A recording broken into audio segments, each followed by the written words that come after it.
What's up with y'all, man? I pulled up on the boy Louis Belt on some paparazzi shit. You feel me? Cotty, man. You feel me? Got a quick interview, man. So right off the back, I wanted to ask you, like, how'd you get into comedy? I got into comedy doing open mics. So I started off doing open mic. That's why we actually here.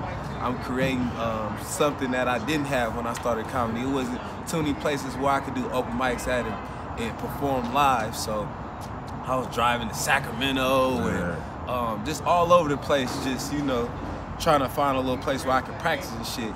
So, you know, that's why I'm creating this shit. So, you know, people that's, you know, upcoming comedians and shit, they got a place to go in the East Bay. You know yeah. For you, was it one of those things where, like, at school, motherfuckers always told you it was funny, shit like that, and you just ran with the shit? Or was it some shit like you really, like, wanted to do the shit from when you was a little kid?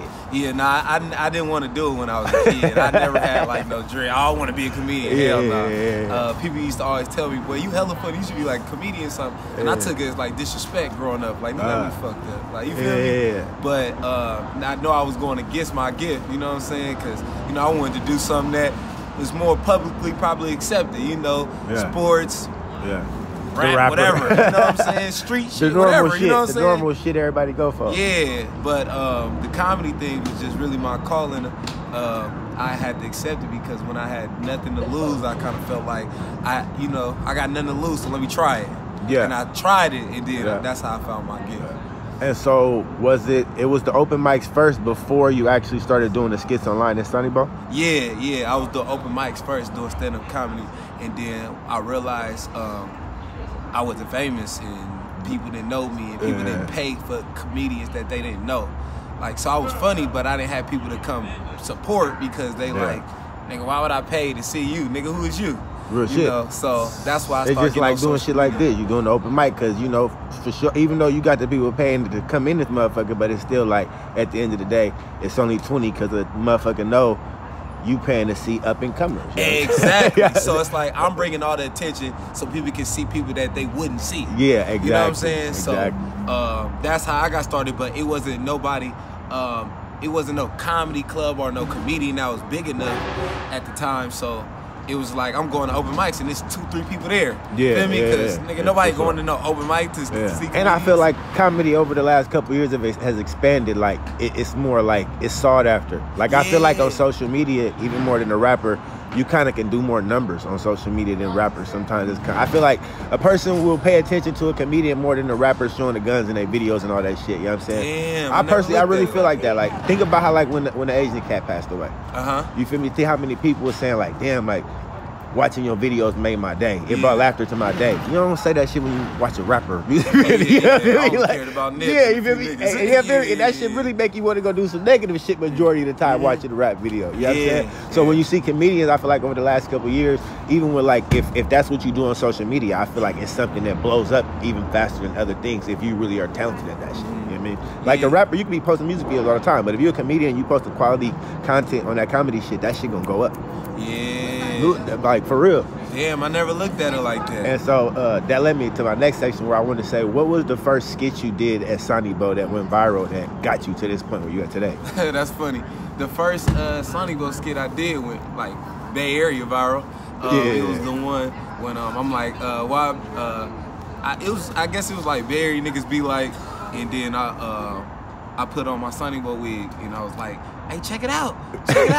And then, you know, I was like, bitch, you hella boosie, fuck you anyways. You know what I'm saying? And then everybody started spreading that shit. And then I worked at the mall at the time. I worked at Concord Mall at the time. And I went to work the next day after I did the video. And some females like, hey, I just watched your video, you hella funny. But I was already a comedian, but I wasn't getting noticed. So when I went to work, and then they like, hey, you hella funny, I just watched your video. I'm like, oh shit. That shit worked. That internet did it for you. As soon as I got off work, I did that shit again. Went up again. I'm like, oh, nigga, I'm going. I'm gonna take this shit on, man. That's real. That's real. And so, what was it? What made you pick the sonniebo in the dreads and running that route with it? Because I kind of felt like it was something like, I feel like sonniebo. I always been sonniebo. I just never been a grimy nigga. But like, sonniebo is really me. Like my inner feeling. You know what I'm saying? You have to really get to know me to know that, like, oh, this nigga like sonniebo. Yeah. So I kind of felt like I did the Dreadwood character because it's like, as a comedian, I didn't want to fuck up my image of like doing dumb shit.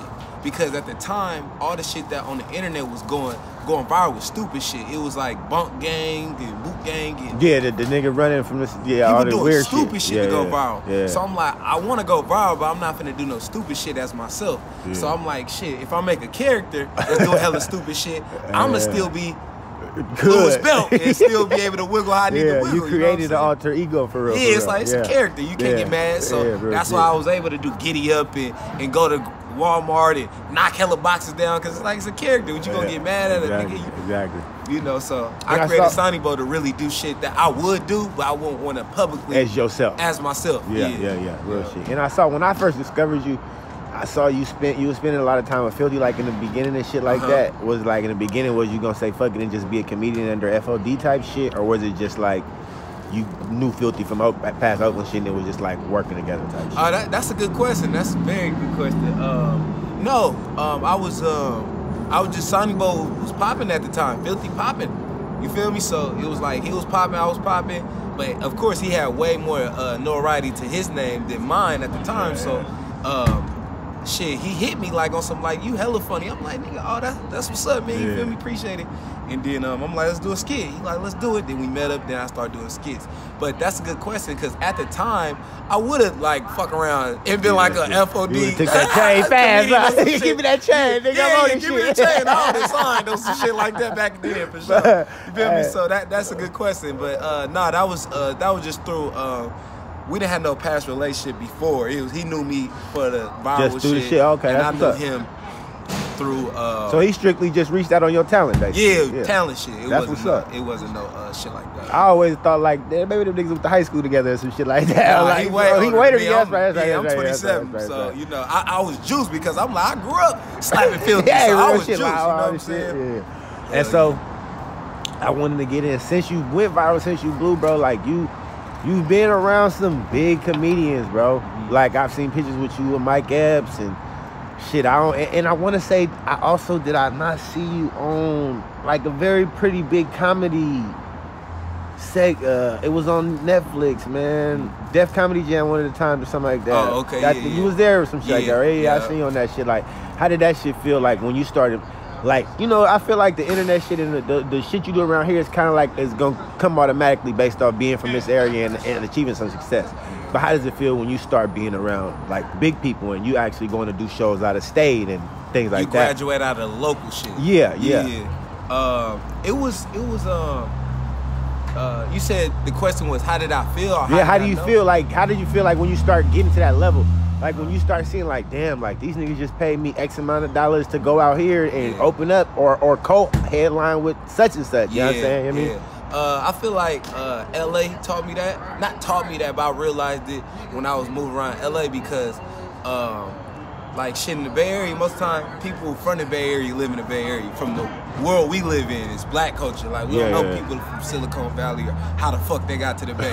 You feel me? Like in the Bay, I just know Bay Area people. I don't meet motherfuckers that's from Baltimore and you know what I'm saying, out of state here. So when I was when I started going back and forth to LA, like during the sonniebo shit, when everybody was like, when I was like had Giddy Up and Tiptoe, all that shit, I was already going back and forth to LA as a comedian.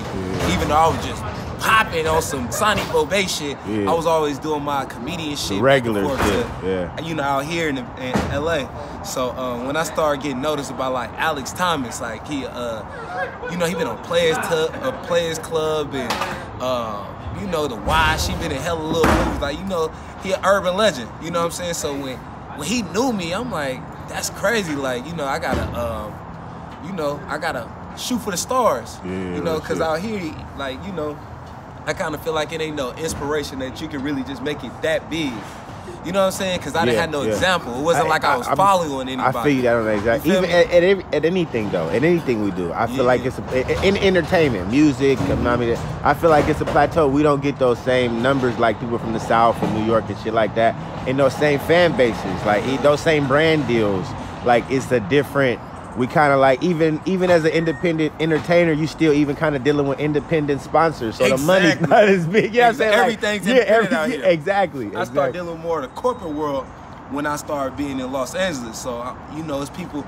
I'm going out to eat. Motherfuckers is, oh, I'm from Boston, or I'm doing a show in LA. Motherfucker, hey, I was out here, and I'm like, damn, I got a bigger reach than what I thought. You know, so when I start realizing that, I kind of I start more slowly transitioning myself out of the Luz Bell and sonniebo shit. I'm like, sonniebo is in his own world, Luz Bell in his own world, and that's how. Like most of the time when you see me on that type of shit, MTV and Amazon and the Def Comedy shit, they don't know what sonniebo is. They don't know. They just know the comedian. They only know the comedian Lewis. So. And that's dope though. Yeah, it's dope. You know what I'm saying? But it's like, it just be, it's weird because, you know, the people that only know Luz Bell as a comedian, they don't know my influence back home.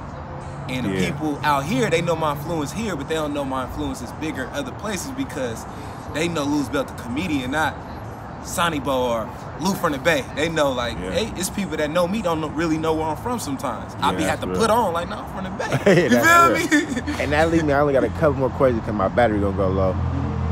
What do you think is harder, the internet or the stage? The skits or that stand-up? Because you do both. And you take pride in that stat. I feel like some people start on them skits before they even touch that stage, and they go viral. And now niggas asking you to come to that stage, and I'm like, I ain't even touched that motherfucker. You know what I'm saying? So you gotta kind of go up there and wing it because they try to give you a bag. You know what I'm saying? So what would you say is harder, to get up there on that stage or to sit there and just create content and post it on social media all day? Me personally, I think it's easier to create content because if the content bad, you can delete it. You know what I'm saying? The stage, you can't delete it. It's a moment. It's a moment. You can't delete a moment. It's like, you know, missing a game-winning shot. Nigga, you got to play a whole nother game to get that opportunity to win the game. You know what I'm saying? Versus, nigga, you practicing, you airball in practice, or you airball in the street. Nigga, ain't no cameras out there. You know what I'm saying? Nigga don't know you airball. So I kind of feel like stand-up is like the big stage, the real world. And, you know, I feel like it's harder because it's in the moment. Versus the content, you know, you can delete it. It's videos that was not funny that I did that people ain't seen. You feel me? But it shows that I did good, and the people seen that. You know what I'm saying? So it's like, you know, you can't erase real life. So I feel like that's why a lot of internet sensations, they transition to being a rapper, or, you know, they be having hella followers. You see a comedian, like, you'll think they're a comedian because they hella funny, and then next thing you know, they doing music. Because it's like, that shit getting hard. Live act is hard. You feel me? Like, nigga, you better go make a song and drop it. Utilize your followers at this point. You gotta go keep chasing them heat emojis. You know what I'm saying? Not real shit. I mean, some people, the internet is your plateau though. Like, some people, they don't even need the in-person because they capitalize so much off the internet.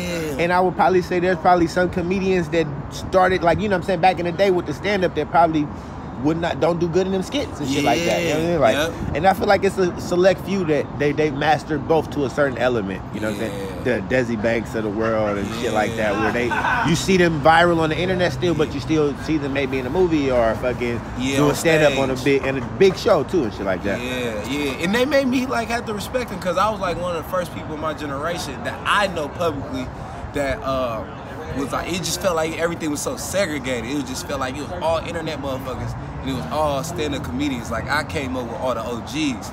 Like, I just got to know my peers in comedy. Like, you know, my era of comedy, like the people that everybody else knows. I get exactly what you're saying. They was on the internet. I was in real life the whole time. So, and those motherfuckers, big internet. And they motivate me to keep going. Feel me? Because I got to a point where it's like, bro, I'm not finna, because that never been my passion. I did that. I do. So you probably seen the checks you can get from it. It ain't for the money. It's just really, it has to do something for the money because it helps my audience get bigger. But it's like, I want my audience, like, I don't give a fuck if I got